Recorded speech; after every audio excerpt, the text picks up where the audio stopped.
Eu estou aqui só para ser verdadeiramente útil. Eu estou aqui para representar aquele que me enviou. Eu não tenho que me preocupar com o que dizer ou o que fazer, porque aquele que me enviou me dirigirá. Eu estou contente em estar aonde quer que Ele deseje, sabendo que Ele vai comigo. Eu serei curada na medida em que eu permitir que Ele me ensine a curar. No capítulo 6, as lições de amor.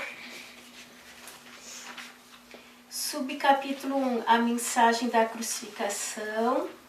Página 100, 11º parágrafo. Tu não és perseguido e nem eu fui. Não te é pedido que repitas as minhas experiências, porque o Espírito Santo, a quem compartilhamos, faz com que isso seja desnecessário. Porém, para usares as minhas experiências construtivamente, ainda tens que seguir o meu exemplo na forma de percebê-las. Os meus irmãos e os teus estão constantemente engajados em justificar o injustificável. A minha única lição que eu tenho que ensinar como aprendi é que nenhuma percepção que esteja em desacordo com o julgamento do Espírito Santo pode ser justificada. Eu assumi mostrar que isso foi verdadeiro em um caso extremo, meramente porque dessa forma serviria como um bom recurso de ensino para aqueles cuja tentação de se entregar à raiva e à agressão não seria tão extrema. Minha vontade, unida à de Deus, é que nenhum dos seus filhos sofra. O que é o Espírito Santo? O Espírito é, vamos dizer assim,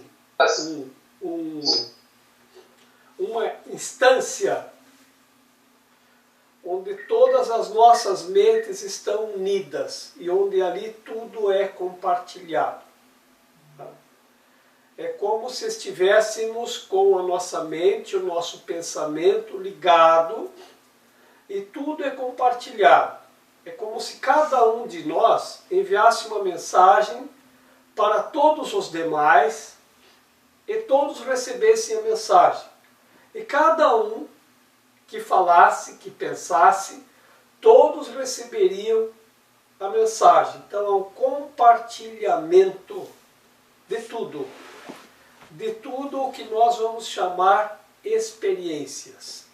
As experiências podem ser no plano físico, no plano mental, no emocional, no nível dos pensamentos, das palavras, das ações, das omissões.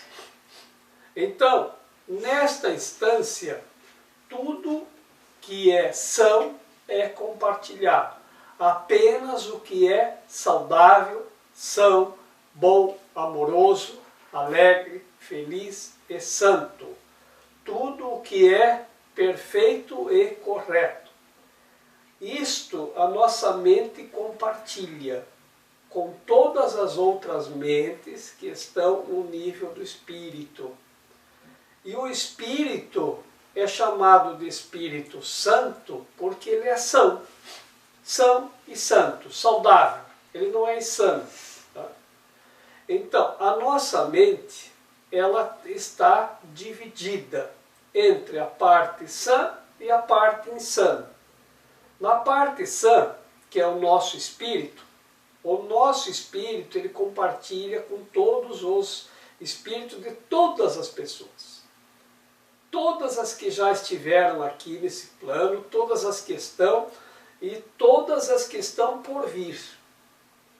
Todas as mentes compartilham todas as experiências no nível, nessa instância que vamos chamar instância, que nós chamamos então onde está o Espírito Santo, saudável ou santo. Nesta instância,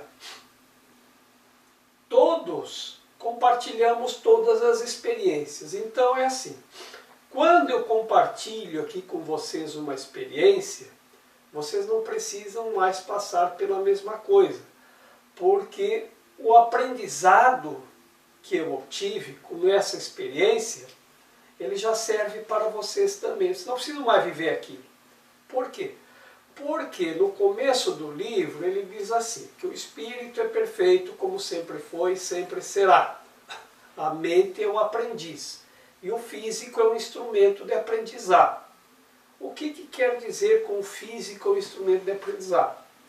O físico é, segundo nós aprendemos na escola, o corpo físico, que nós temos esse corpo físico aqui, e todos os demais corpos físicos.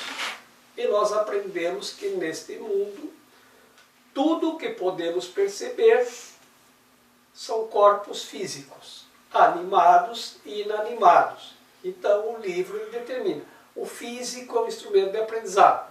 Então quando ele diz o físico, ele não exclui nenhum corpo físico, nem animado, nem inanimado. Então o meu corpo, o teu corpo, a pedra, o tijolo, a montanha, a árvore, a nuvem, o céu, a lua, o sol, tudo que você pode perceber, e nós só percebemos acontecimentos físicos com 5 sentidos, tudo serve como instrumento de aprendizado. Então aquilo que eu aprendi, e eu compartilho com vocês, vocês não precisam passar pela mesma experiência.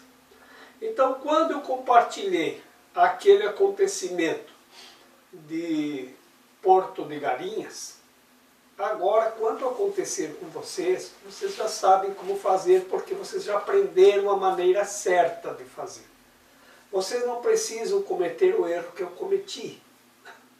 Vocês não precisam mais se deixar levar pelo impulso para depois tentar justificar o injustificável. Que seria assim, mas eu paguei sozinho, eu paguei em passeio exclusivo, que é o que ele diz aqui. A gente fica tentando justificar o injustificável.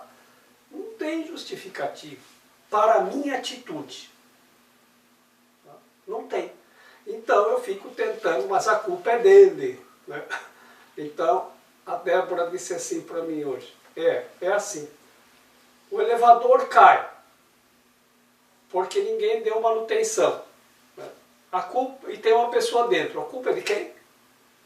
Do elevador, é claro. Foi ele que caiu. Então a gente tenta sempre justificar o injustificável. Tá? Então, é isso que nós tentamos fazer. Tá? Nesse nível do espírito, quando a gente aprende alguma coisa, o aprendizado é estendido a todos. Então o que ele diz? Você não precisa sofrer. Você não precisa ser um mártir para ir para o céu. Você não precisa passar pela crucificação. Eu já fiz isto por você. E essa experiência, que ele considera um ensinamento extremo, tá? Teve uma utilidade. Mas essa utilidade já se cumpriu. Então ninguém mais precisa sofrer para ir para o céu. Nunca ninguém precisou sofrer para ir para o céu. Nem ele. Aquilo foi um exemplo extremo para que se realizasse um aprendizado. Só que o ego, ele vai interpretar contra nós mesmos. Então ele vai dizer, viu, você quer ir para o céu? Quem quer ir para o céu tem que sofrer, quem quer ir para o céu tem que ser um mártir. Então, é o sofrimento que leva para o céu, mas não é mesmo. Então, é o que ele diz, ninguém mais precisa sofrer. Eu já fiz isto por você. Esse foi um exemplo extremo. Então, você pode se considerar feliz, contente, alegre. Tá? Não precisa viver na escassez. Porque para ir para o céu a gente não pode ter um carro bom, a gente não pode ter dinheiro, a gente não pode viajar de primeira classe. Se eu for ficar num hotel vai ter que ser muito simples, de preferência um hotel que tenha assim uma cama de pedra e um colchão bem fininho, quase que um paninho sobre a pedra, porque é assim que a gente vai para o céu, se abstendo de tudo. Claro que não, senão você vai se acostumar a isso, você vai chegar no céu, você vai achar que não é lá, né? Não, mas eu não posso entrar aí, nossa, esse luxo. E o céu deve ser um luxo, né? Eu não admito que seja menos que isso. Mas é claro, o céu é o que a gente pode imaginar de melhor, o paraíso. Imagina como deve ser um sofá no céu. Deve ser a coisa mais confortável e perfeita que nenhuma mente humana jamais conseguiu imaginar. Né? Então você acha que vai chegar lá e vai sentar desconfortavelmente? Que você vai chegar lá e vai ter algum desconforto? Então não é o céu. É um aprendizado esplêndido esse.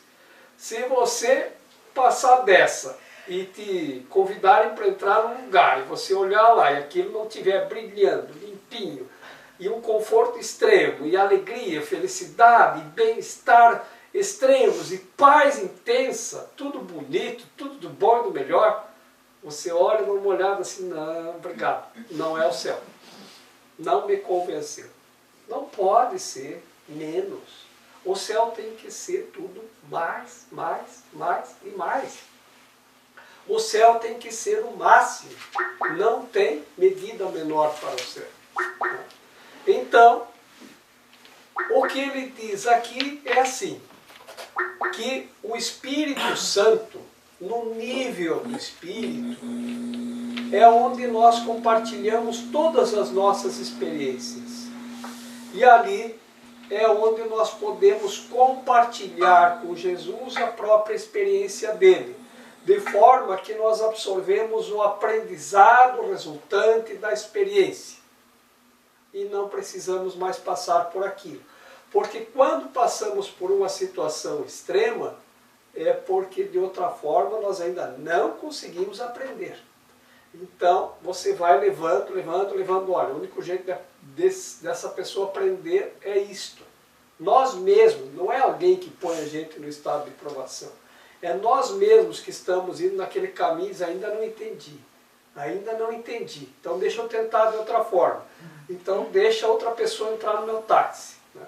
E aí você vai vendo que até o momento que você se dá conta que as coisas vão se repetindo,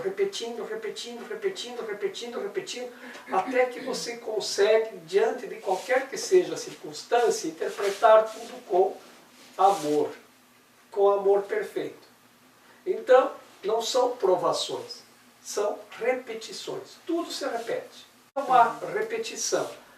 E nós estamos presos ao tempo para aprendermos. É como se estivéssemos dentro. O tempo é a escola. E o físico é um instrumento de aprendizado. Então nós vamos nos libertar do tempo quando concluirmos o aprendizado. E o aprendizado é o amor perfeito. Aí vamos para o céu. Não tem sacrifício para ir para o céu. Não tem. Se você está achando que tem algum sacrifício, então não é o caminho do céu. No caminho do céu não tem sacrifício. Tem aprendizado. E o aprendizado às vezes é difícil porque nós temos a cabeça dura. Tá? A nossa mente às vezes não consegue estar aberta ao aprendizado. Então é nossa teimosia. Por isso que nós temos dificuldade para aprender. Mas quando a gente se conecta com a nossa mente, com o Espírito Santo, é aqui nós nos conectamos. Todos nós. Então quando alguém compartilha uma experiência aqui, todos nós aprendemos com ela. Não precisamos passar pela mesma situação. Nós só vamos passar pela mesma situação se nós ainda não conseguimos aprender. É como uma criança que não aprende a lição. Ela tem que ficar repetindo, repetindo até aprender. A criança que não consegue entender como é que 2 mais 2 é 4. Então você tem que pegar 2 pedrinhas, como eram os primeiros computadores, que era aquele ábaco, né? Que daí tinha aquelas bolinhas, né? Que você jogava 2 bolinhas para cá, mais uma e mais uma. Tá vendo? Agora conta, são 4. Né? É como a gente aprendeu a contar nos dedos. Né? Depois que você aprendeu, não precisa mais contar nos dedos, você já faz isso mentalmente. Mas às vezes nós estamos tão bloqueados que temos muita dificuldade. Então tem aquela insistência, porque a gente quer aprender. Isso não nos é imposto, isso é que nós queremos. Só que naquilo que nós temos dificuldade é onde nós mais repetimos. Então por que as coisas se repetem? Porque nós temos dificuldade para aprender. Mas aquilo que alguém compartilha conosco, aquela experiência que alguém compartilha, e nós estamos naquela mesma frequência, nós aprendemos. Por isso ele diz que o aprendizado dele, a experiência dele, Jesus, está no nível do Espírito Santo. O que nós precisamos é elevar nossa vibração, nossa frequência, a esse nível e pronto, nós vamos entender isso perfeitamente. De forma que vamos entender o quê? Que não é necessário sacrificar mais nada. Como que as pessoas faziam antigamente para redimir um pecado? Eles pegavam o melhor cordeiro, o melhor do rebanho e sacrificavam e queimavam para não se aproveitar nada, nem da lã, nem da pele, nem da carne, nem do sangue, nem dos ossos. Queimavam até virar cinzas. Então, era como eles achavam que eles deviam fazer para se redimir de um pecado. E eles achavam que não podiam ir para o céu porque tinham sacrificado, que tinham cometido muitos pecados. Então Jesus perguntou: por que é que vocês não vão para o céu? Não, nós cometemos muitos pecados. Ele dizia: mas é só fazer a expiação. Vai lá e corrige. Pede perdão e corrige. Pede desculpas, corrige. Se reconcilia com o teu irmão. Não, mas o céu está trancado. Lembro? E ele dizia: o céu está um palmo acima de vossas cabeças. Bem aqui, ó. Põe as mãos assim e traz as bênçãos do céu para baixo. Não, você está viajando. E como é que vocês fazem para se redimir de um pecado? Nós pegamos o melhor cordeiro e oferecemos em sacrifício. Então, o exemplo extremo que ele coloca aqui, que nós não precisamos fazer, ele disse: pois bem, e o que vocês acham que poderia abrir a porta do céu para vocês? Somente se Deus oferecesse o seu Filho em sacrifício. O Filho de Deus em sacrifício ia salvar toda a humanidade. É mesmo? Então, eu sou o Filho de Deus. Eu sou o Cordeiro de Deus, aquele que tira os pecados do mundo. Eu me ofereço em sacrifício por vós e pela remissão dos vossos pecados. Agora, vocês acreditam? Lembro, teve um que disse: não sei, né? Mas daí se você vai morrer, como a gente vai saber se você foi para o céu? Está bem, eu vou ressuscitar em corpo de luz para provar que a morte não existe. Agora vocês acreditam? Se você fizer isso, a gente vai acreditar. E aí tem a história daquele que mesmo assim duvidou. Aquele de botar o dedinho na ferida, como é que chamava aquele? São Tomé. Oi? São Tomé. São Tomé. Né? Para crer. Eu tenho que botar a mão para saber se é verdade, né? Se não é uma imaginação minha, né? Então, não faz mal se você é São Tomé, mas experimente, por favor, né? Então, E é o que eu disse agora, 2000 anos depois, a gente acredita, então ainda não. Estamos como aquelas primeiras pessoas, ainda não acreditamos que podemos ir para o céu. Então, acreditem. E não precisa sacrifício nenhum. Absolutamente nenhum. Não precisa sofrimento, dor, nem sacrifício para ir para o céu. Aliás, isso nunca precisou. Não precisa você ser pobre, não precisa você viver na miséria, não precisa nada. Você pode ter tudo que o mundo lhe oferece. Busca o reino e tudo mais te será dado por acréscimo. Então você pode ter uma casa boa, você pode ter um bom carro, você pode viajar de primeira classe, ficar no melhor hotel. Não tem nada, mas se eu ficar lá não vou para o céu. Claro que vai. Você acha que ficar numa favela você vai para o céu? Também não vai. Porque não é o lugar onde você está. É a tua mente que saiu da ideia equivocada de que tem que ter sacrifício, dor, sofrimento e pobreza. O céu não é lugar para pobre. E nem para quem está sofrendo. Porque o céu é lugar para os santos e não para os insanos.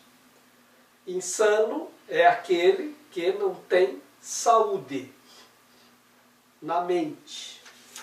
E o que é insanidade mental? O sofrimento, vocês acham que é um estado de sanidade ou insanidade? Então não tenho dúvida. Isso que é a santidade. Isso que é estar santo, estar são, curado. É isto. Então, neste nível em que nós compartilhamos aqui as nossas histórias, os nossos aprendizados, quando um compartilha uma história, todos os outros compartilham. Todos aprendemos juntos. Por isso que esse livro é para ser estudado em grupo e não sozinho. Porque senão não tem compartilhamento. E aí nós não temos aprendizado, porque o aprendizado é compartilhado, não é sozinho, não é isolado. Porque aqui quando alguém entende alguma coisa, todos entendemos juntos. E assim a gente vai estendendo e compreendendo. Então o Espírito Santo é essa instância que a nossa mente aqui não consegue compreender o que é isso mesmo. Mas, enfim, como se dizia, né? São os dogmas da fé. Tenha fé que assim é. Tá?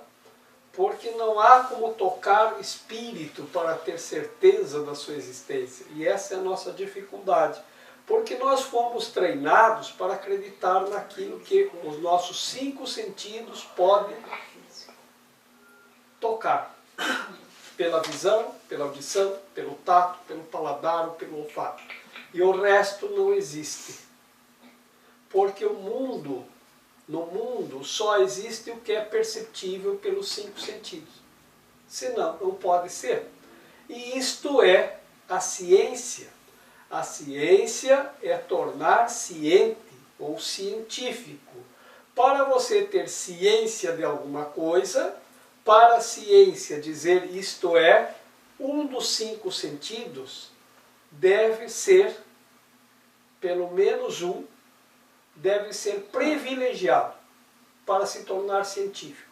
Se por nenhum dos 5 sentidos aquilo é comprovado, então não, a ciência não aceita. Então por isso, nesse nível, a ciência não pode aceitar o Espírito. E nós não aprendemos sobre o Espírito, nós aprendemos sobre a ciência e os 5 sentidos. Então por isto que nós não aprendemos na idade em que deveríamos aprender, talvez na nossa infância, hoje nós temos dificuldade, todos nós, para entender aquilo que não é perceptível a nenhum dos nossos 5 sentidos. Então a gente tem que acreditar que assim é. Mas como que nós vamos acreditar? Experimentando. Então nós temos que experimentar.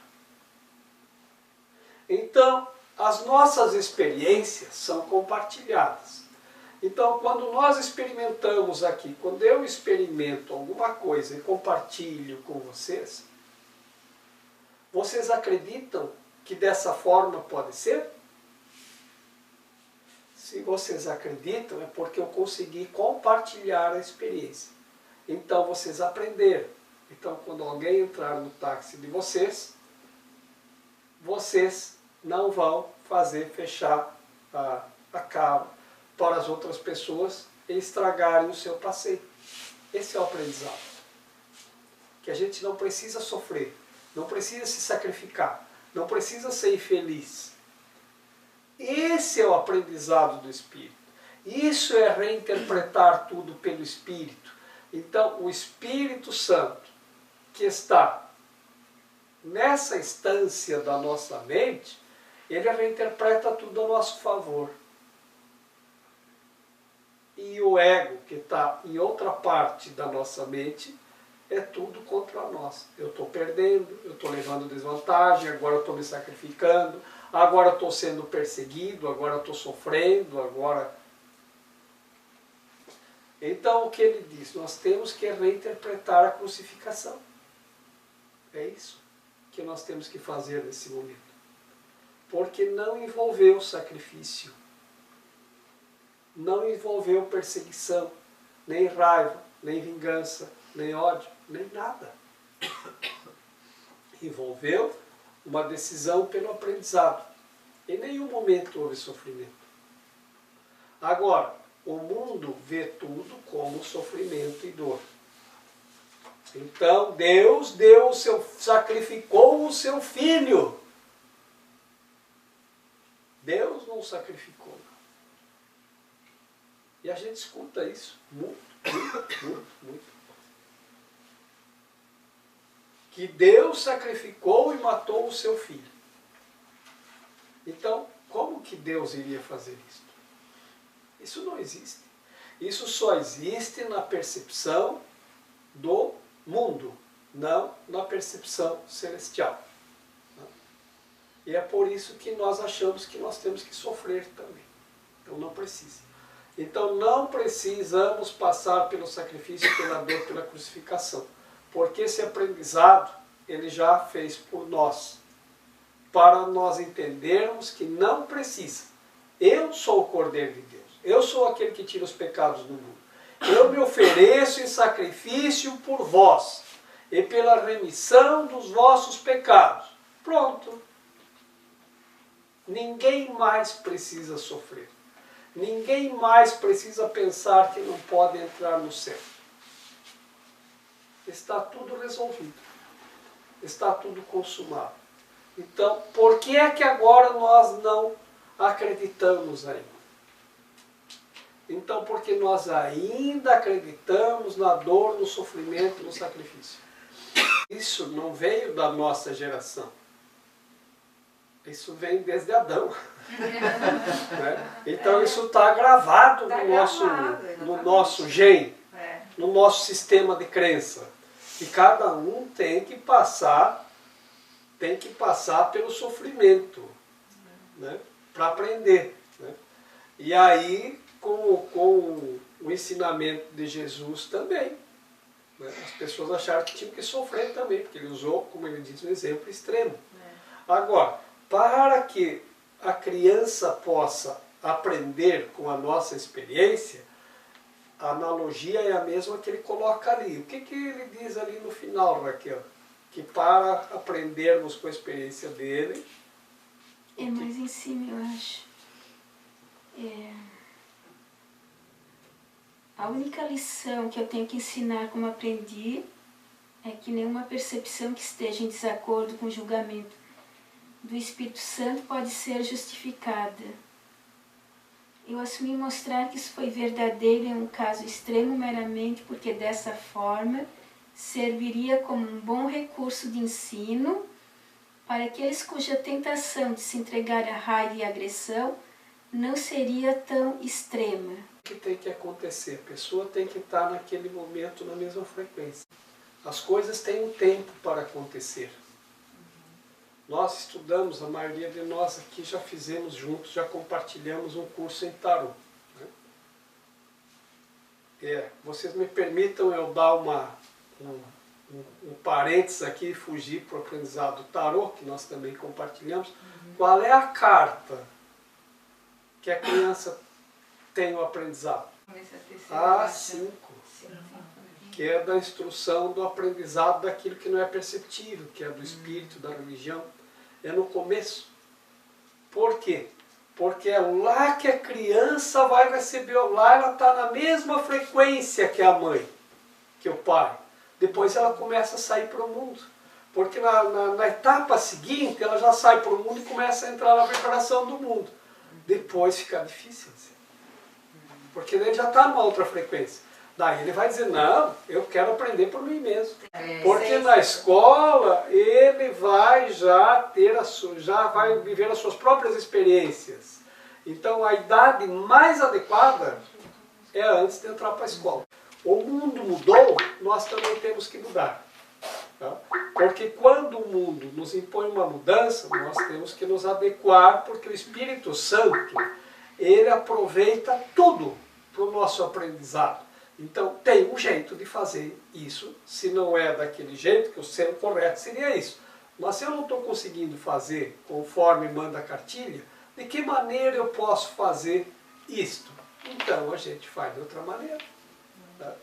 Porque se o mundo tenta desenhar para lá, o Espírito Santo reinterpreta tudo, sempre a nosso favor. Tá? Então tem um jeito de fazer isso com as crianças, mesmo que seja em outra etapa. Mas aí o que tem que fazer? Então nós temos que criar um método para criar o interesse. Por quê? Porque daí quando ela entra naquela mesma frequência, ela vai compartilhar. Mas tem que gerar um interesse por aquilo. Por quê? Quando eu estava na escola, eu me lembro que a gente fazia algumas experiências.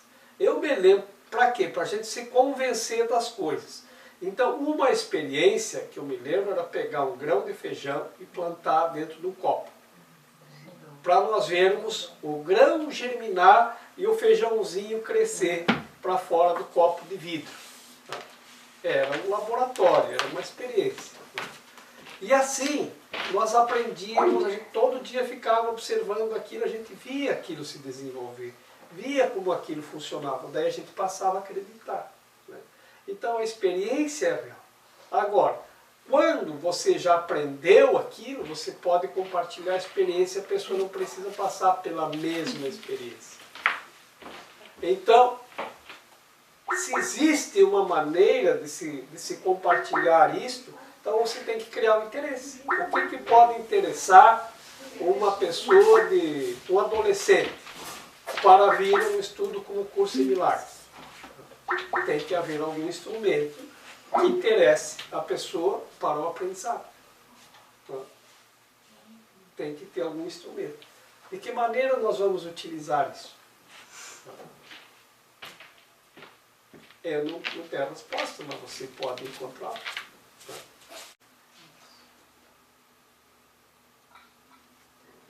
Por isso que ali tem a unidade. Quando você fala em unidade, é no Espírito Santo. Porque no nível do mundo não tem unidade, tem diversidade. Então, como é que nós vamos nos unindo ao Espírito? É assim. Quando nós aqui que estamos no grupo, nós concordamos com alguma coisa, naquele ponto nós unimos as nossas mentes. Então, é um ponto que nos une. Cada dia que nós viemos aqui, nós nos unimos em mais alguma coisa. Ah, isso eu também acho que é assim. Algumas nós não concordamos ainda. Tá? Não tem importância. Nós temos que contar os pontos de unificação. E isso que nos une é no nível do espírito. Aquilo que ainda não nos une, que nos separa, algum conceito, alguma coisa que eu digo, alguma coisa que você não concorda, então isso é a nossa divergência. A divergência é no nível do ego. O ego é a mente separada. O espírito é aquilo que nos une. Tá? Então a união sempre é do espírito. E a separação sempre é da mente separada, que é o que nós chamamos o ego. Que na semana passada nós chamamos como é que é? Tinha o nível celestial e o nível infernal. Né? Infernal é o ego. Então, é isso que nós estamos falando. Vocês vejam assim, cada vez mais está mais fácil de entendermos. Nós estamos avançando, toda a humanidade está avançando, mesmo que a gente não se dê conta, mesmo que alguns não se deem conta, porque tem alguém tocando a máquina. Então essa máquina é como se fosse um trem. Tem gente que está no último vagão, que não sabe nem o que está fazendo, nem para onde está indo. Não sabe nem porque que entrou no trem. Tá? Mas o maquinista sabe a direção. E os que estão na primeira classe, lá nos primeiros vagões, eles sabem o que estão fazendo. Né? Mas a maioria do povo vai junto no trem. O trem para, eles entram. Não sabe para onde vai, não sei, vamos nessa. Né? Então, como o nosso planeta está em movimento, então não tem ninguém parado. Todos estamos evoluindo na mesma direção. Mesmo que neguemos a evolução. Aqueles que estão, vamos dizer, no último vagão. Aqueles que nem sabem que o trem está andando. Né? Então, como é que isto funciona? Veja, a internet é um exemplo muito bom para entendermos como as coisas funcionam no nível do espírito. Por quê? Porque é um lugar onde nós compartilhamos. Então, o que nós botamos? Todo mundo hoje coloca tudo na internet. Então tem gente fazendo coisas que a gente nunca imaginou e colocando na internet. Tu acha qualquer coisa na internet. Tu coloca lá qualquer coisa e está lá. Né? Alguém já postou aquilo na internet. Então, por isso que as pessoas estão usando a internet para buscar respostas para as coisas. Tá? Então, nessa instância do espírito, as coisas estão lá e estão perfeitas e corretas e certas. No nível da internet, se tu colocar lá uma palavra que você quer saber a respeito daquilo, vamos dizer que você coloque tigela, tá? Vai aparecer lá, foram encontradas não sei quantas mil ocorrências a respeito da palavra tigela. Tá? E cada uma tem uma versão diferente a respeito da tigela. Tu vai escolher a que tu quer, mas tu não sabe se aquela é a correta. Tá?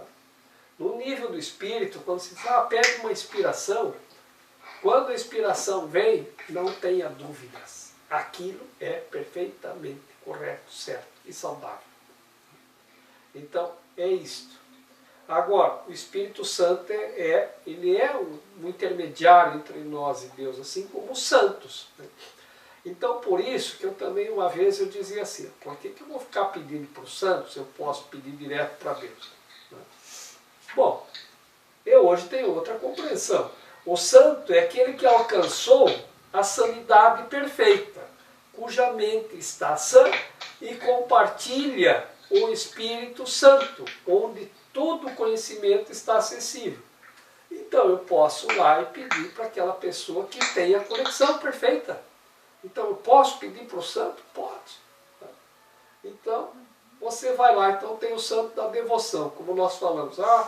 Tem a Nossa Senhora Desatadora dos Nós. Né? Então ela é especialista nisso, a especialidade dela. Né? Então você está com a vida enviada, como se dizia, você vai lá e conversa com ela. Nossa Senhora, eu estou aqui, estou no enviado, eu não sei, estou cheio de nó na minha vida, não sei como desatar. Né?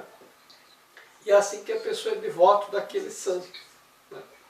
E aquele santo, se você conseguir compartilhar no nível do espírito com o santo, qualquer um deles vai te dar a mesma resposta, mas é que nós achamos que é aquele que é da minha devoção. Então vai no da tua devoção. Porque ele está ligado em espírito a todas as mentes sãs, a todos aqueles que já alcançaram a sanidade ou a santidade. Né? Então você vai alcançar a resposta com qualquer um deles. O que acontece é que nós pedimos, mas nós não queremos ouvir a resposta. Nós não queremos ouvir a resposta. A gente só pede. Pede e vai embora. Não espera entregar. Tá? E quando vem a entrega, a gente não aceita. Tá? Ah, isso eu não quero, eu não pedi. Tá? Então, por isso que às vezes a gente não recebe as respostas certas. Por quê? Porque quando as pessoas pedem, a resposta vem. Vem. Esse mês de setembro para outubro, esses últimos 2 meses, vieram 2 pessoas aqui que estavam em desespero e disseram que entraram na catedral para rezar. E uma delas disse que saiu da catedral, mas assim, sem resposta. E daí passou aqui e a loja chamou a atenção. Ela entrou e me viu e pediu para falar comigo. Foi assim. E uma outra disse que entrou na catedral e ela já conhecia a loja, de vez em quando vinha comprar alguma coisa aqui. E aí lá na catedral ela me viu.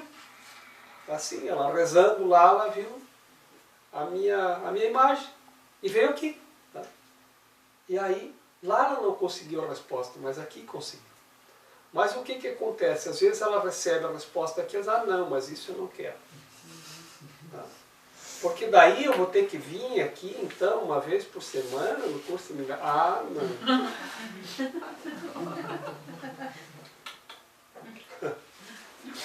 E aí volta para casa e para o seu desespero. Porque as pessoas não querem o aprendizado.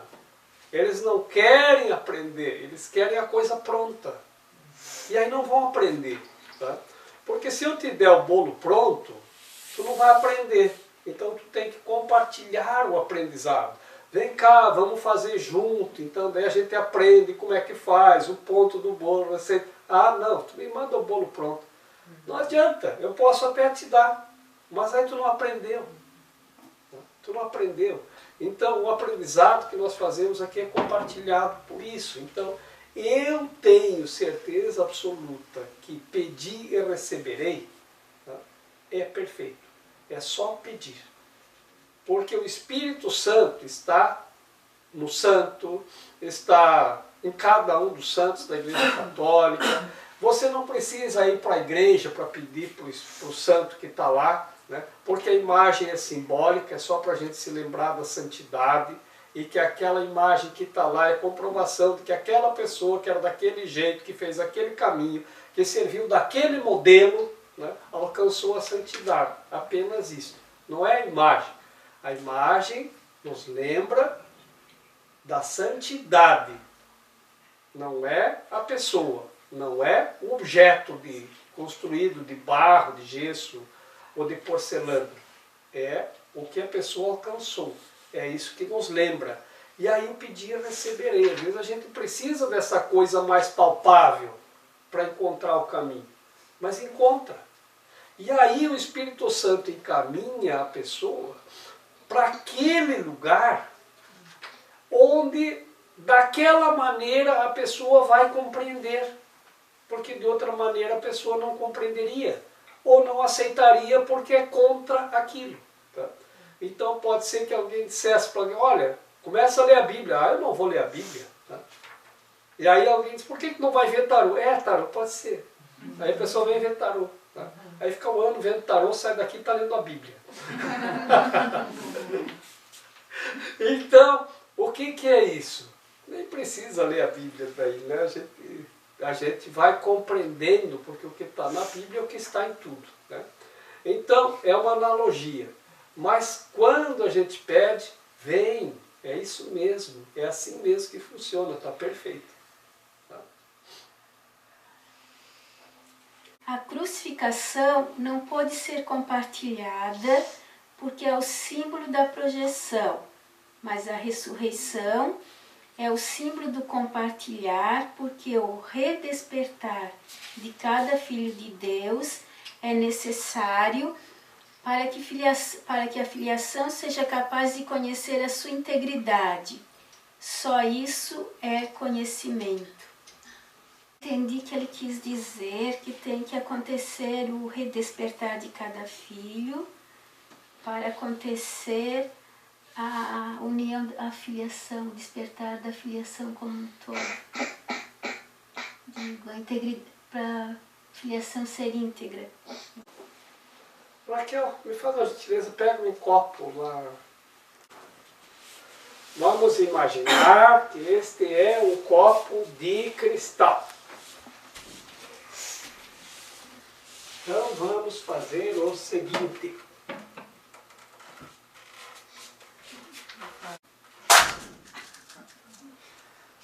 Vamos imaginar que isso era um copo de cristal. Quantos caquinhos será que ele tem agora?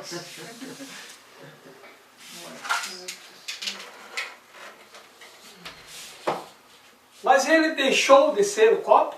Para conhecer o copo novamente, para sabermos que isso é um copo, nós temos que unir cada caquinho.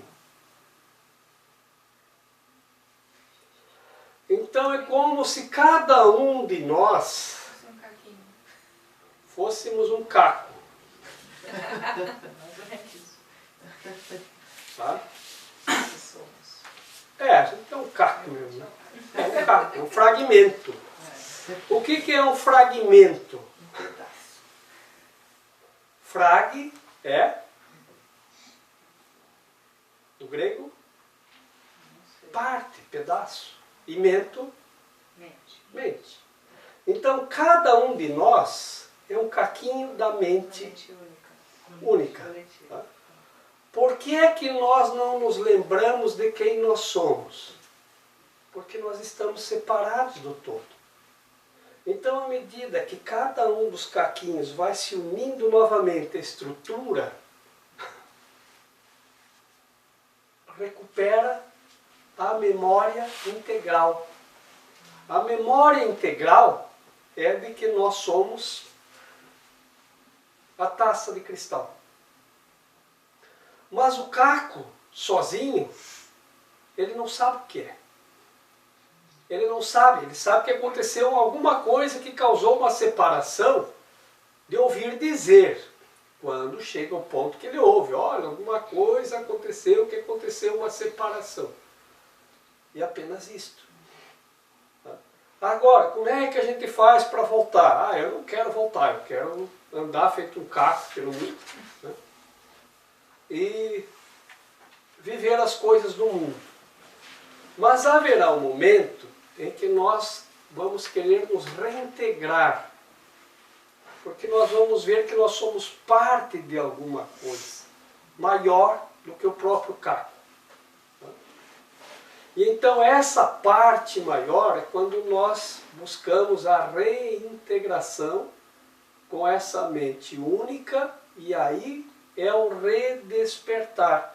É quando todos os cacos voltam, despertam, e por despertar se lembram do que são, e voltam e reintegram a taça. Então a memória total do que nós somos é compartilhada. E tudo é compartilhado, porque tudo que acontece com o copo é compartilhado por todas as partes do copo. Não fica nenhuma sem saber o que está acontecendo. Isso é o compartilhamento. Enquanto fragmentos, nós não podemos nos lembrar de quem nós realmente somos. Então nós andamos por aí feito cacos, porque parece que nós estamos adormecidos, porque a nossa memória de quem realmente somos está adormecida. Isto, então, explica o redespertar. O dia que nós despertamos, a nossa mente volta para a integridade. E aí nós lembramos que nós somos a taça. E cada gota do oceano é o oceano. É parte e é o todo. Então a gota, ela não deixa, ela não perde a sua individualidade ao se integrar ao oceano. Ela continua estando lá como gota. Só que ela compartilha de todo o oceano. Porque tudo é transmitido através das gotas a todas as gotas que compõem todo o oceano.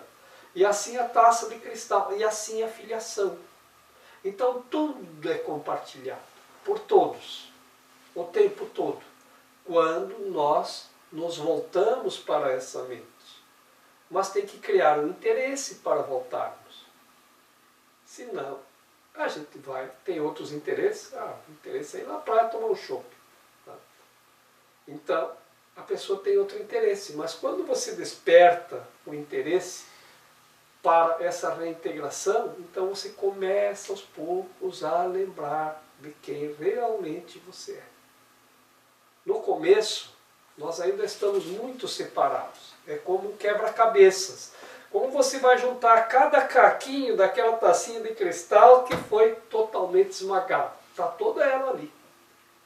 Todos os fragmentos estão ali, é só juntar tudo de volta. Aí você começa a juntar, no começo você não tem ideia. Parece que dá muito trabalho, você não sabe que pecinha é da onde. Né? Eu uma vez comecei a montar quebra-cabeça, tinha aqueles quebra-cabeça que vinha de papelão, assim, de 3.000 peças, 5.000 peças, era enorme. Levava meses, às vezes, para montar aquilo, achar cada pecinha. Mas é a persistência. Você vai vendo, essa aqui encaixa aqui. Essa... E a gente só sabia o que realmente era depois que estava tudo montado. Eu gostava disso, era bem interessante. É um aprendizado interessante. É como fazer mandala, né? Que os tibetanos fazem as mandalas. É um exercício mental, né? Para nós aprendermos a concentrar a nossa mente, para focar a mente em alguma coisa. Então a gente está ali, está fazendo aquilo, e assim a gente vai reintegrando a mente com todas as mentes de toda a filiação. Isso é o compartilhamento total. Então a partir do momento, e isso só envolve esse nossa vontade de alcançar isso. E aí pronto, qualquer coisa que você quiser saber, você saberá. E você vai aprender com tudo. Qualquer coisa, você vai tirar um aprendizado. E aí quando você extrai um aprendizado e compartilha, as outras pessoas já não precisam passar pela mesma experiência, porque você compartilha o resultado da experiência. O que ele diz aqui finalmente é o crucifixo não pode ser compartilhado, porque ele é a projeção, mas a ressurreição sim. Né? Então nesse sentido, sim, a crucificação ela não pode ser compartilhada, porque ela representa o sacrifício, mas a ressurreição significa a reunião no nível da luz, no nível do Espírito. Então essa pode ser compartilhada. Então ninguém mais precisa passar pelo crucifício. Né? Mas a ressurreição será compartilhada por todos nós. E podemos compartilhá-la agora. Né? Ressurreição é o mesmo que ressurgir ou surgir novamente. Né? Então, surgir novamente é redespertar. Surgir aonde? É na tua mente, você ressurge para aquele estado mental de alegria. Onde não há dor, não há sofrimento, só a compreensão, só a alegria, só o bem-estar, só a paz, felicidade. E compartilhamento de todos os aprendizados de todos.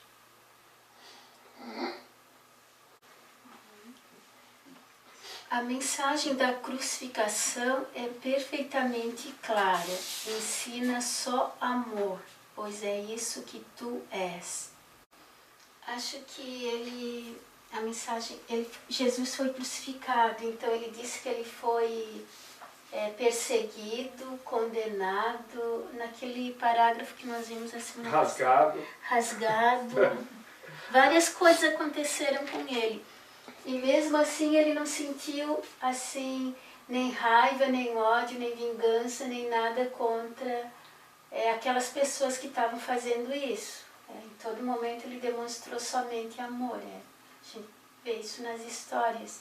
Em nenhum momento ele criticou, condenou, tentou se defender. Então o tempo todo que ele foi crucificado, a mensagem, ele somente reagiu com amor. Então esse foi o ensinamento que ele quis passar para a gente diante de esse foi um caso extremo, diante das situações que às vezes a gente qualquer coisa a gente fica com raiva, desanimado, critica. Ele está dizendo que a gente deveria reagir com amor, que essa é a mensagem da crucificação, como ele reinterpretou. A Raquel falou tudo. A crucificação é puro amor. Por quê?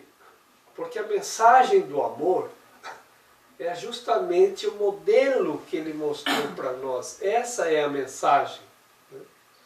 Que ele somente sentiu o amor o tempo inteiro, diante de tudo aquilo que para o mundo parecia perseguição, rasgado, crucificado, pregado, morto, não sei o quê. Em nenhum momento ele se permitiu sentir outra coisa a não ser amor. Então, pelo que podemos nós passar, e ele disse que isso foi um exemplo extremo para aprendermos o amor. E a gente faz o quê? Alguém entra no meu carro e e o amor vai embora. Né? Então, que exemplo é esse? Né? Se a crucificação foi um exemplo de puro amor, isso é uma crucificação, acho que é um exemplo extremo mesmo que a gente tem. Por isso que é tão forte o símbolo da cruz. Porque foi realmente uma experiência extrema, né? A crucificação. E mesmo assim, ele mostrou só amor. Por que é que nós, com exemplos tão amenos, não conseguimos permanecer no amor? Então, outra vez, a mensagem da crucificação é puro amor. Mais um aqui. 14. Se interpretares a crucificação de qualquer outro modo, tu a estás usando como uma arma para agredir, em vez do chamado para a paz, para o qual ela foi destinada. Os apóstolos muitas vezes a compreenderam de forma equivocada, pela mesma razão que qualquer pessoa compreende de forma equivocada. Como o próprio amor que tinham era imperfeito, isso fez com que fossem vulneráveis à projeção e, em função de seu próprio medo, falaram da ira de Deus como sua arma de retaliação. E nem poderiam falar da crucificação inteiramente sem raiva, porque seu senso de culpa tinha os tornado raivosos. Só tem duas maneiras de nós nos manifestarmos. Ou é uma manifestação de amor, ou um pedido de amor. Então a agressão também é um pedido de socorro. Porque a pessoa que agride, ela agride porque está em desespero. Ela está precisando de ajuda. Então, é quando a pessoa às vezes entra num estado de insanidade extrema, porque o desespero leva a esse estado de insanidade e ela já não sabe mais o que está fazendo. Então, eles não sabiam o que estavam fazendo mais, que eles estavam no estado de agressão, de insanidade. Então aquilo é um pedido de amor. Eu quero achar uma solução, e aí a pessoa fica agressiva. Nós não aprendemos como demonstrar o amor para uma pessoa que está nesse estado. Então nós reagimos com agressão. Por quê? Porque o nosso amor é imperfeito. Porque nós também pedimos. Também estamos pedindo socorro. Estamos pedindo socorro também. Eu não sei o que fazer. E aí bate também. Tá? Então nós também é um pedido de amor. Tá? Porque quando nós não sabemos o que fazer, nós achamos que se a gente bater, agredir, a gente vai a receber o amor que a gente precisa. Uma criança, né, quando ela se sente sem amor, como ela se comporta? Só cresceu no corpo. A criança ainda está ali. A criança cresce, mas não desaparece. Tá? Porque a gente cresce no corpo, a gente acha que não é mais criança. Tá? Então, somos todos crianças de Deus. Então, quando nós agimos com agressividade, é um pedido de amor, podem ter certeza. Agora, como que nós vamos levar amor para uma pessoa que está agressiva? A gente não faz nada, deixa a agressividade passar. Né? Às vezes isso é o mais amoroso, porque naquele momento, às vezes, a pessoa não aceita nada. Então, vocês lembram na semana passada que eu contei a história do mestre que ficou impassível lá recebendo toda a agressividade do seu desafiante? Isso é um exemplo de amor também. Que ele não agiu, não reagiu, não fez nada. Então está cheio de exemplos de amor. É mais ou menos o que Gandhi também ensinou. Não reagir. Não fazer nada. É um exemplo extremo de amor em casos extremos. Manter o amor. Então, é isso, está perfeito. Diz assim, os próprios apóstolos de Jesus, porque eles se sentiam culpados por terem deixado os romanos capturarem Jesus, então eles ficaram com raiva, por causa da sua própria culpa. A culpa induziu a raiva. Lembram de como é que aconteceu lá aquele jantar? Vejam que interessante, né? Jesus em algum momento disse, ainda hoje um de vós vai me entregar aos romanos. Judas levantou-se e disse, acaso serei eu? Sim, é tu.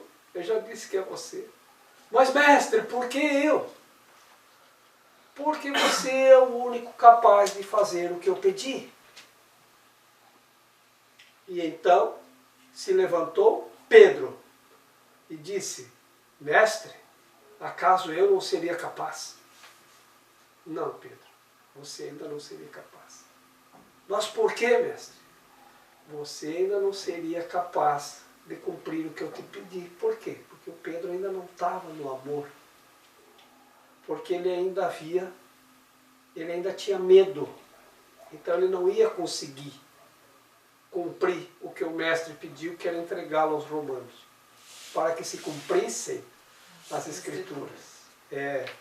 Então Pedro diz, como não?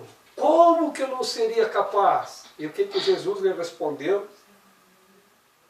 Pedro, ainda hoje, antes do galo cantar, você me negará 3 vezes. Isso demonstra o quê? Que o Pedro ainda tinha muito medo. E assim aconteceu. Quando prenderam Jesus, veio o soldado romano e disse, você não andava com esse tal de Jesus? Não, sei nem quem é. E veio outro soldado e disse de novo, acaso tu não é um daqueles que andava com Jesus? Eu? Sei lá quem é esse Jesus, eu estava passando aqui, só parei para ver o que estava acontecendo. E aconteceu pela 3ª vez. Nem conheço. Não sei nem quem é. Então, isso não representa medo? Por que ele negou? Por medo. Então, por isso que Jesus disse, você não seria capaz. Porque você ainda tem muito medo. Ele não disse, você ainda tem muito medo. Mas veja se não é o caso. Tanto que ele disse, você não seria capaz. Então vocês veem que não houve traição de Judas, mas os apóstolos interpretaram como traição, porque como eles tinham medo, eles sentiram culpa e raiva.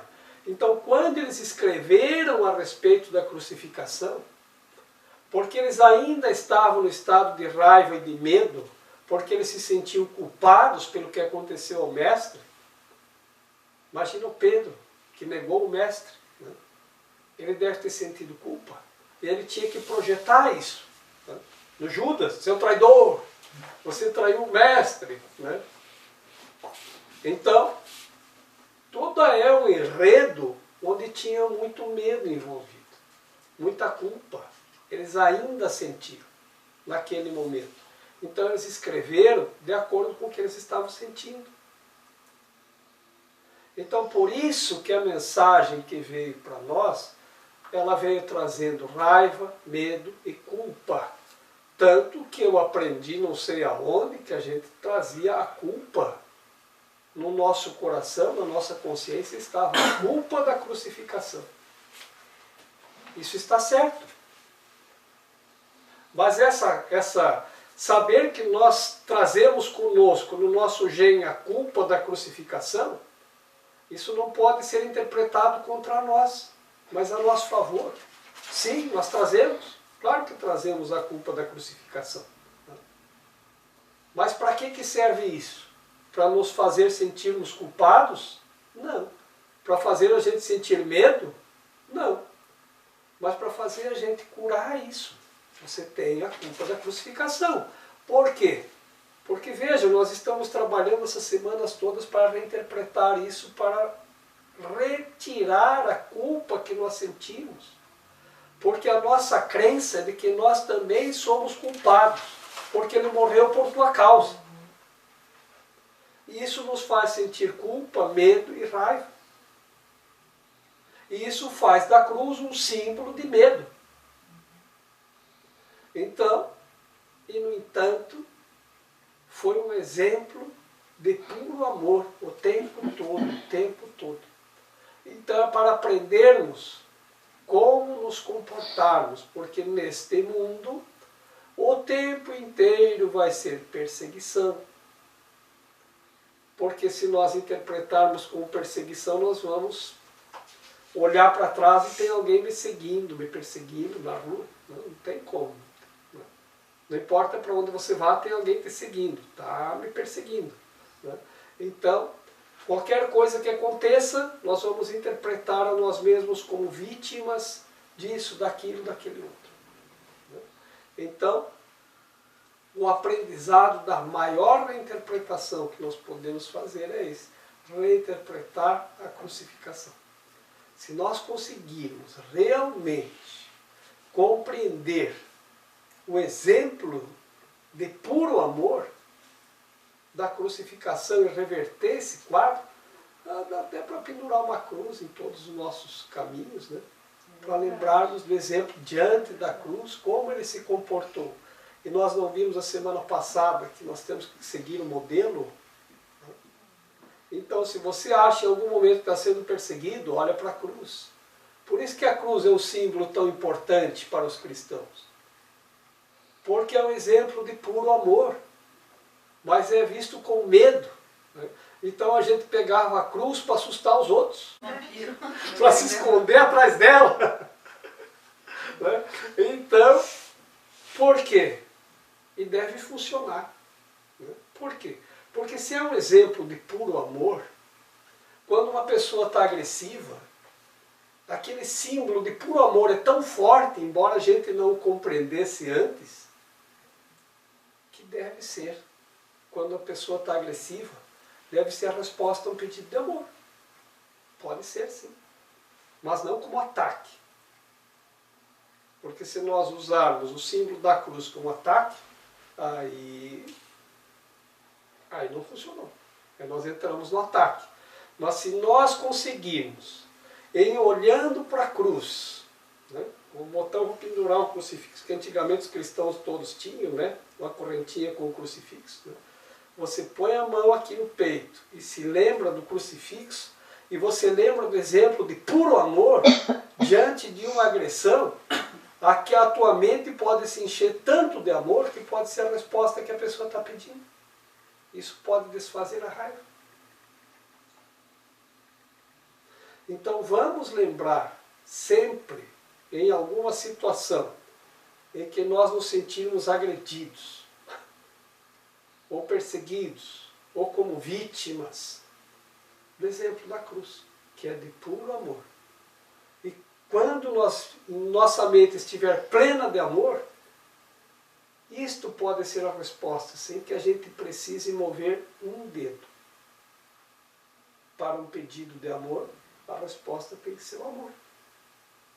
Então não importa o que aconteça. Todo pedido de amor deve ser respondido com uma resposta de amor. E agora nós sabemos como. Esses são alguns dos exemplos de pensamento invertido no Novo Testamento, embora seu Evangelho seja realmente só mensagem do amor. Se os apóstolos não tivessem se sentido culpados, nunca poderiam ter me citado como se eu tivesse dito: não vim trazer paz, mas uma espada. Isso é claramente o oposto de tudo que eu ensinei. Nem poderiam ter descrito as minhas reações a Judas como o fizeram se tivessem realmente me compreendido. Eu não poderia ter dito: com um beijo traís o filho do homem, com um beijo traís o filho do homem, a não ser que eu acreditasse em traição. Toda a mensagem da crucificação era simplesmente que eu não acreditava. A punição que se diz que eu invoquei para Judas é outro equívoco similar. Judas era meu irmão e um filho de Deus, tão parte da filiação quanto eu mesmo. Seria provável que eu o tivesse condenado quando estava pronto para demonstrar que a condenação é impossível? Sim, tem que ser você. Não entendi eles entenderam. Eles não entenderam isso. Não Eles entenderam que ele disse: você que é o traidor. entendi. Vai logo me trair. Eles entenderam dessa maneira. E não como pedido. E não como o mestre dizendo para o discípulo fazer alguma coisa. Que ele relutou. Mas por que eu? Manda outro, cara. Isso é muito difícil. Mas tu é o único que pode fazer. Justamente porque é difícil, você é o único que pode fazer. Os outros não iam conseguir. Porque eles têm medo. Mas o que aconteceu depois? Por causa do medo e da culpa, eles começaram a projetar a culpa no Judas. E chamar ele de traidor. E o beijo que atribuíram, que ele disse: você traiu o Filho de Deus com um beijo. O beijo é a expressão do amor. Né? E é uma expressão de amor até hoje. A gente beija aquela pessoa que a gente ama. Né? Então, o Judas beijou Jesus para demonstrar o amor que ele tinha pelo Mestre. Apenas isso. Nunca Jesus disse que um beijo traís o homem. Isso foi o apóstolo que entendeu assim. Traiu o cara e agora vai lá dar um beijo. Não é? E ele escreveu: com um beijo traís o homem, o Filho de Deus. Então, são as interpretações equivocadas do Novo Testamento ainda, né? Que é puro amor. Porque ele está explicando porque os apóstolos estavam com medo, com culpa. Né? Então, ele está desculpando os apóstolos. Eles ainda estavam com medo, quando eles perceberam isso com medo. Por isso, tá? Então, vamos desculpar os apóstolos nós também. Tá? O Judas já está muito perdoado. Então, a gente culpava o Judas pela traição. Né? Então, justamente, a gente tem que perdoar o Judas, tem que perdoar a igreja, tem que perdoar os apóstolos, porque tudo isso a gente está botando culpa. Né? Enquanto a gente não perdoar tudo e todos, o mundo também não perdoa a gente. Então, o céu é quando tudo estiver perdoado, e a gente perdoa pela compreensão. Né? E quando a gente compreende uma coisa, como muda o nosso estado de raiva para amor, né? Ou de um sentimento de indiferença para o puro amor. Oi? Malhação do Judas. Né? Não vamos jogar pedra em quem está jogando pedra no Judas também. Né? Pare com isso! O que nós vamos fazer? Na nossa mente, aquilo deixa de ter significado. E nós vamos lembrar do perdão que nós demos ao Judas. E nós vamos lembrar de olhar para o Judas com amor. A minha mãe, quando ela estava já com quase 90 anos, eu estava lá um dia com ela, e ela disse assim, sabe, Jorge, o dia que tu nasceu, tinha muito vento. A gente morava lá no Rio Grande do Sul, e lá pegava um vento, que lá a gente chama de minuano, que é o vento que vem da Patagônia, lá do Polo Sul, e entra pelo Uruguai, que o Uruguai é praticamente plano. Todo o Uruguai é uma planície. Você vai andando por aqui, você não vê uma elevação, não vê uma montanha, nada. É uma coisa plana, né? Maior parte. Então aquele vento vinha com toda a velocidade e gelado, né? E eu nunca gostei de vento. Nunca. Vento não era comigo. Um dia eu desci em Maceió e estava ventando muito. E aí eu fui até o hotel, saí, olhei para fora e aquele vento voltei. Voltei e fui embora. Eu fiquei 3 horas em Maceió. Por causa do vento eu fui embora. Eu não gostava de vento. Nunca gostei. Então a Raquel sabe que, nossa, qualquer ventinho, ela dizia, Jorge, qualquer ventinho tu te encolhe todos. Eu não gosto de vento, de jeito nenhum. E aí ela me disse, e no dia que tu nasceu, era no mês de outubro, eu nasci no dia 22 de outubro, né? E estava um vento muito frio. E ela disse que a nossa casa era de madeira e tinha frestas por onde o vento gelado entrava. Mas que o meu pai, que a gente naquele tempo tinha fogão a lenha, ele se preocupou em pegar várias latas e o tempo todo ele ia botando lenha no fogão e fazendo brasas e espalhando pela casa, para deixar a casa bem quentinha para a hora que eu nascesse, não passar frio e não sentir frio, para ficar tudo tão quentinho. Gente, quando ela me disse isso, eu senti um amor tão grande pelo meu pai, como eu acho que nunca antes eu havia sentido, nessa intensidade. E a partir daí, agora, o vento é uma delícia. Mudou, do nada. Dali para frente, um dia eu saí no vento e disse, ah, Raquel, que vento gostoso. Raquel, não estou te entendendo. Então é tu que não gosta de ventos, agora eu gosto. E levou um tempo para eu entender por que eu gostava de vento. Aí eu fui a história do vento, quando eu nasci. Então o vento ainda soprava, mas estava quentinho, mas mesmo assim eu não gostava de vento. Vê como a gente interpreta uma coisa. No dia do nascimento eu interpretei que eu não gostava de vento. A hora que eu estava nascendo. E vê como isso ficou para toda a minha vida. Até o momento que ela me contou essa história. E aí eu reinterpretei na minha mente.